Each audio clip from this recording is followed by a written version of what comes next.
Hello everyone. आज के video में हम देखने वाले हैं क्लीवेज और माइटोसिस। ये दोनों ही सेल डिवीजन होते हैं, बट दोनों के बीच में क्या डिफरेंस है आज हम उसको देखने वाले हैं। ये क्लास 12th का भी ह्यूमन रिप्रोडक्शन चैप्टर के कॉन्सेप्ट का एक बहुत ही इंपॉर्टेंट पार्ट है।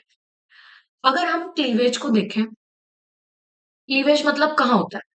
जाइगोट। जाइगोट किसका प्रोडक्ट है? आपके सेक्सुअल रिप्रोडक्शन का। जाइगोट कैसे बना? वो हमारे सेक्सुअल रिप्रोडक्शन का पार्ट है, जिसमें हम बोलते हैं कि स्पर्म और एग सेल ने फ्यूजन किया और जाइगोट को बना दिया। अब ये एक सेल का जाइगोट है, इससे हमें पूरा ऑर्गेनिज्म बनाना है। मतलब सिंपली हमें बहुत सारी सेल्स बनानी पड़ेंगी, सेल्स को डिवाइड कराना पड़ेगा।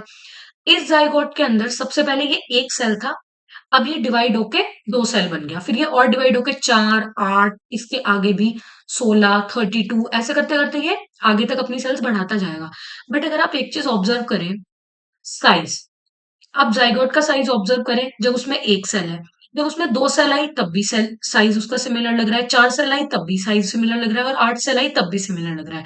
और क्लीवेज में क्या होता है, इससे जो सेल्स बनती जा रही हैं, अगर आप देखें जब एक सेल था जाइगोट तो उसका साइज कितना बड़ा था, अब जो वो दो सेल हुई वही सेम साइज दो सेल के बीच में डिवाइड हो गया, फिर वही सेम सेल का साइज चार सेल्स के बीच में डिवाइड हो गया। तो विद टाइम जो सेल्स का साइज है वो क्या होता जा रहा है? डिक्रीज होता जा रहा है। अब अगर हम बात करें सेल साइकिल की, सेल साइकिल क्या होता है? जब भी किसी सेल को डिवाइड होना होता है उसको एक पूरा सेल साइकिल फॉलो करना पड़ता है, जिसके अंदर हमारे G1, S, G2 and M phase होता है। तो जो क्लीवेज है वो G1 और G2 फेज को स्किप कर देता है, वो सिर्फ S और M फेज को फॉलो करता है, जिसमें से S फेज में क्या होगा? डीएनए का रिप्लिकेशन या सिंथेसिस होगा, और M फेज में वो डिवाइड होता जाएगा। तो हमारा दूसरा डिफरेंस क्या हो गया कि जो क्लीवेज है वो सिर्फ एस और एम फेज को फॉलो करता है। अब जो इससे जो सेल्स बन रही है, ये 1, 2, 3, 4, यहाँ पे 8 सेल्स, इन सेल्स को क्या बोलते हैं? इनको बोलते हैं ब्लास्टोमियर्स। अब क्योंकि जाइगोट से बहुत जल्दी जल्दी जल्दी जल्दी सेल्स अपने आप को डिवाइड करवा रही है, तो जो हमारा क्लीवेज है वहां पे ऑक्सीजन की रिक्वायरमेंट बहुत ज्यादा है, क्योंकि ऑक्सीजन किससे रिलेटेड होती है? हमारी एनर्जी से। एनर्जी ज्यादा होगी तभी तो कुछ प्रोसेस चल रहा होगा। ये क्या है? एक मेटाबॉलिक प्रोसेस है, तो एनर्जी यहाँ पे ज्यादा लग रही होगी। दूसरा, यहाँ पे जो एस फेज में डीएनए सिंथेसिस है वो भी बहुत ज्यादा फास्ट हो रहा होगा। अब अगर हम माइटोसिस की बात करें, यहीं पे माइटोसिस मतलब ये हमारी बॉडी की कोई सेल है जिसके अंदर कोई भी न्यूक्लियस है हमारा। अब इस सेल को जब डिवाइड होना होगा तो उससे पहले ये करेगी सेल साइकिल को फॉलो, और ये करेगी सारे फेजेस।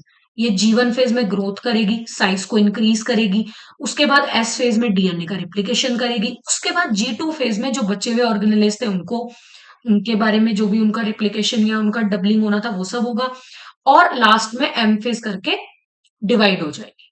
तो यहाँ पे हमने क्या देखा कि ये सारे फेजेस को फॉलो कर रही है। इससे जो दो नई डॉटर सेल्स बनेंगी, ये हमने इससे दो नई डॉटर सेल्स बना दी, इनका साइज जो है वो क्या रहा? सेम रहा मदर सेल से।